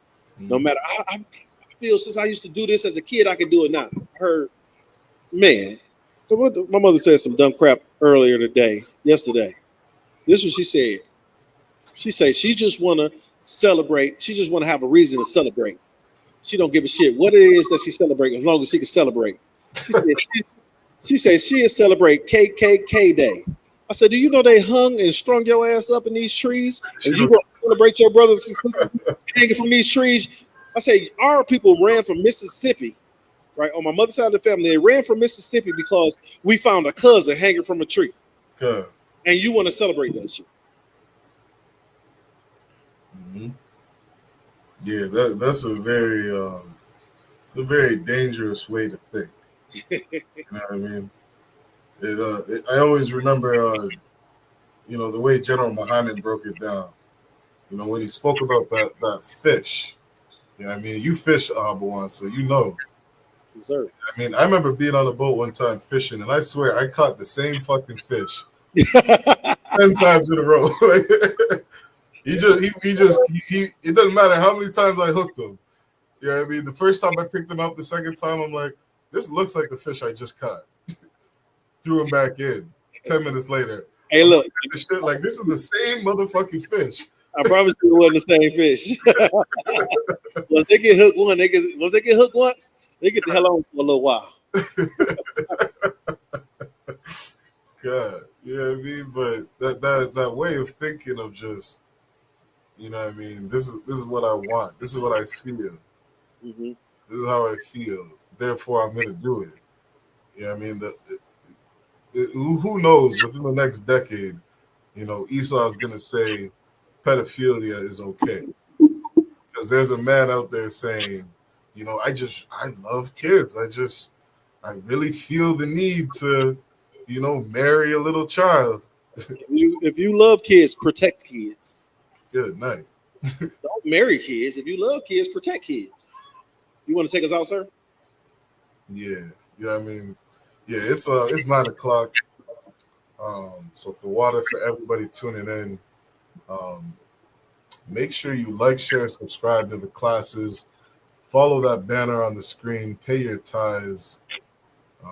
It's so important to help push this truth. Because like we said earlier, there's nothing stronger than the truth. I mean, there's nothing stronger than the truth. And it's what we need to live on this earth. It's what we need to heal us. You know, heal us from all the disgusting things that we've been taught here from our oppressor. You know what I mean? From Europeans. His way of life is very disgusting. You know, his way of life is a very sick way of thinking. And we got to shake all that as Blacks, Hispanics, and Indigenous so we can come back to our culture and get up out of this captivity. So with that, I'm going to say shalom, Thawada for tuning in. Like, share, subscribe. Yahba Shim Shabak Thumb to the brothers. Yahweh Shemal Thumb Bashim Shah to the sisters.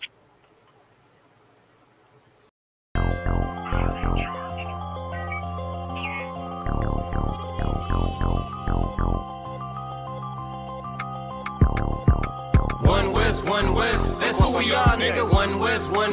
So who is y'all, nigga? One West. We want it all, nigga. That's who we are, nigga. So who is y'all, nigga? One West. That's who we are, nigga. One West. So who is y'all, niggas? One West. We want it all, nigga. That's who we are, nigga. So who is y'all, niggas? UPK soldiers got them killers with me, and I don't fuck with every spot cause it's too iffy. Real motherfucking prophet cause the Lord with me, but don't get that shit twisted, I got Drake's with me. Yeah, bitch, and that whole 50. Run up on me wrong, you gon' catch 60.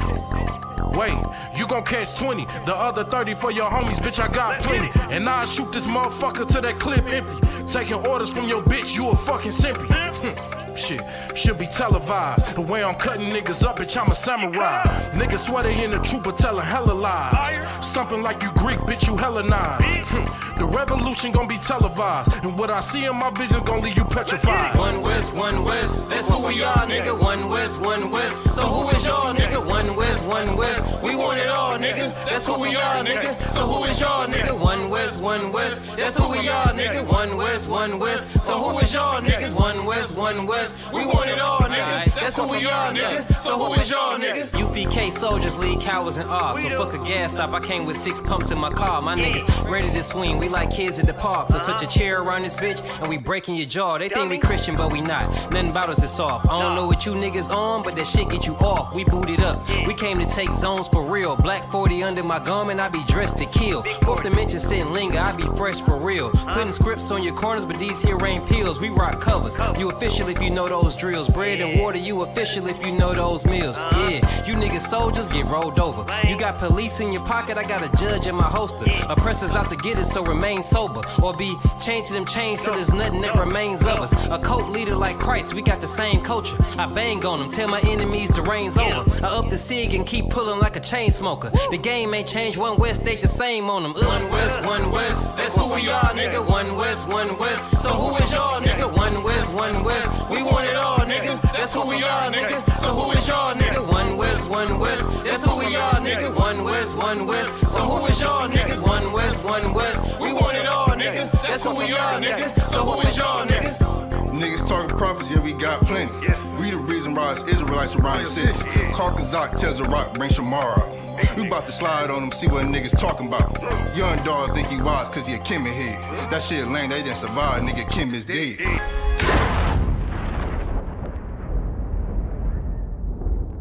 from little niggas a dirty game. I pledge allegiance to Yahweh, bitch, I'm UPK. Huh, nigga, let's talk bodies. Set up on your corner, wake up everybody. Big priest until I'm dead deceased. The mission is complete until you're off the street. Saw y'all on the internet stumping down the street. But take the poor and the weak. Touch your sister or a brother, you gonna be sleep. But take the poor and the weak. One West, that's who we are, nigga. One West. So who is y'all, nigga? One West.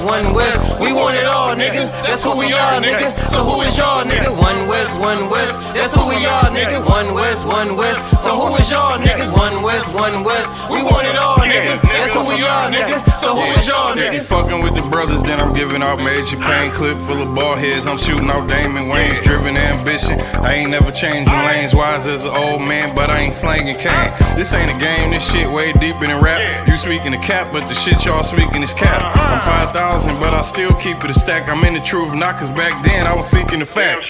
Cry aloud for the niggas that's deep in the back. And the Lord with me, ain't no reason for keeping the strap. We peep the attacks, niggas say we ain't speaking the facts. Stealing breakdowns every time we teaching in class. Niggas snitching, y'all out here squeaking with rats. We be on the street corners teaching that Jesus is black. We on 125th Street, Harlem, nigga, you see where we at? One West, that's who we are, nigga. One West.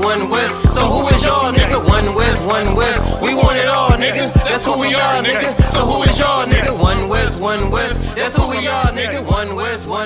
So who is y'all, niggas? One West. We want it all, nigga. That's who we are, nigga.